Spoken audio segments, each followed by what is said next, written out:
Fatherhood at the time of enhanced community quarantine. I am Dr. Joselito Gutierrez. They call me Joey. I am a graduate of Miriam College PhD Family Studies program way back May 2017. Now let's proceed to the topic.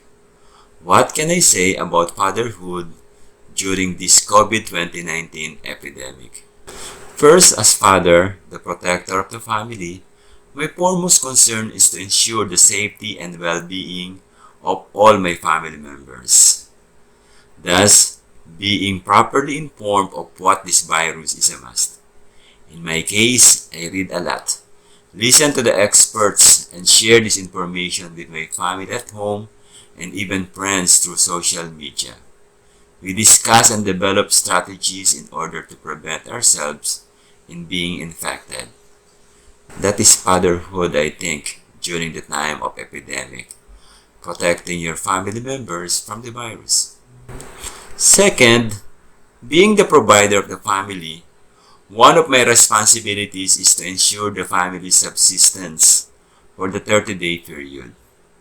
I thank God that I, my wife, and even my two daughters' employers valued and supported us during this crisis. I thank God that by sharing our resources together, temporal things are not a big issue for us. All this is to ensure that I continuously perform my task as a father, the family provider. Third, another role of the father is the family's nurturer.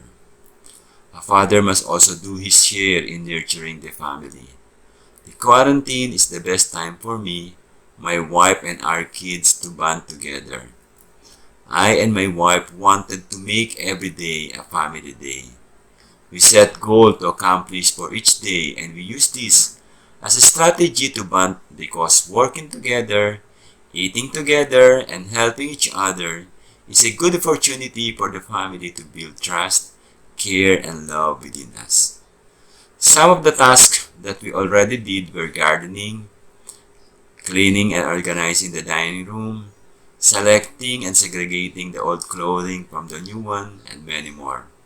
On my part, this lockdown is the best time for some repairing, painting, carpentry, car maintenance, and other housekeeping.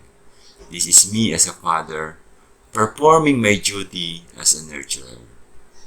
So while others who are at home are stressing themselves in counting the repercussions that were brought about by this quarantine, let us start looking at the brighter side this crisis has brought about. During this challenging time, fatherhood should never stop. The traditional roles of the father as the provider, the protector, and the nurturer remain. However, present situation requires fatherhood to become more creative. Fatherhood must adapt, develop, and sometimes even compromise, not only to lead and protect the family, but more essentially to let every member of the family to feel his presence, care and love every minute, even at these stressful periods. Thank you very much, and may God bless us all.